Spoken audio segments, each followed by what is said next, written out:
munaasabada xilalkan ay ku kala wareegayeen taliyihii hore ee AMISOM qaybta sector 3 iyo midka cusub ee dhawaan la soo magacaabay ayaa ku bilaabatay dhoolatus ciidan iyo gaadiidka dagaalka ee AMISOM ay isticmaalaan.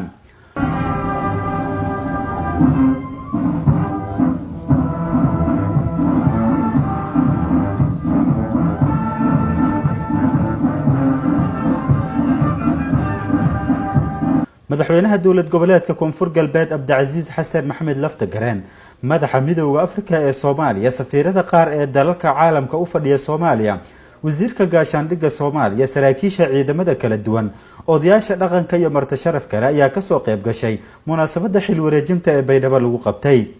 wasiirka gaashaandhigga xukuumadda Soomaaliya Xasan Maxamed Amar Dambe oo munaasabada hadalka jeediyay ayaa sheegay in AMISOM looga baahan yahay in iyagoo kaashanaya ciidamada xoogga dalka iyo kuwa dawlad goboleedyada inay ku dadaalaan sidii gacanta dawladda loogu soo celin lahaa goobaha gacanta dawladda ka maqan. xaqiiqdii anigoo tixraacaya dib u dhiska ciidanka xoogga dalka Soomaaliyeed iyo anigoo fiirinaya nidaamka transition planka ama kala guurka shaqooyinka badan oo maanta noo yaala waxay tahay inaan dhisno ciidanka xoogga dalka Soomaaliyeed qeybihiisa kala duwan iyo sidoo kale in line with the UN Security Council resolutionkii the transition planka waxaa qeyb adag ka ah oo noo muhiimsan in laga shaqeeyana ay tahay sidii aan ku furi lahayn wadooyinka isku xira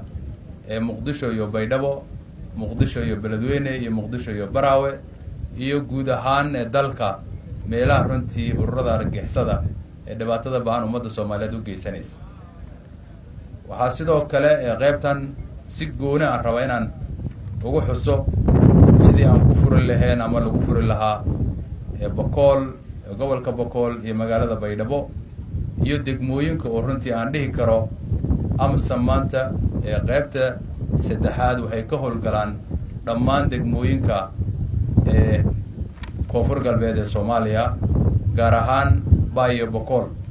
madaxweynaha dawlad goboleedka koonfur galbeed Abdicasiis Xasan Maxamed Laftagareen ayaa ammaan u jeediyay taliyihii hore ee AMISOM qaybta saddexaad ee koonfur galbeed isagoona taliyaha cusub kula dardaaramay sidii uu uga shaqeyn lahaa isu furidda wadooyinka go'doonka saaran ee koonfur galbeed. koonfur galbeed ciidamada joogo waxay u qaybsan yihiin saddex nooc ciidanka SNA ciidamada daraawiishta iyo ciidanka biliiska iyo ciidanka nabad sugidda Soomaaliyeed. waxaan wadnaa reform ciidamada lagu sameynayo iyo diyaarin la diyaarinayo saddexda nooc ay ciidanka yihiinbo oo loo diyaarinayo inay u diyaar garoobaan siday ula howlgeli lahaayeen ciidamada AMISOM oo la isugu furi lahaa jidka xamar iyo isku xiro Baydhabo jidka xamar iyo isku xiro Baraawe jidka isku xiro Boqol iyo Baay iyo jidadka dhan ay u furi lahaayeen degmooyinka sida qaaska hadda uu ugu dambeeyay shabaabkana laba degmo oo gobolka Boqol iyo laba degmo oo gobolka Shabeellada Hoose ayay ku hareen ayagana waxaan jecelnahay in sida ugu dhaqsaha badan loo xoreeyo markii reformka ciidamadaas ay dhamaadaan sida Tieglow iyo Rabdhowr iyo labada degmo ee Shabeellada Hoose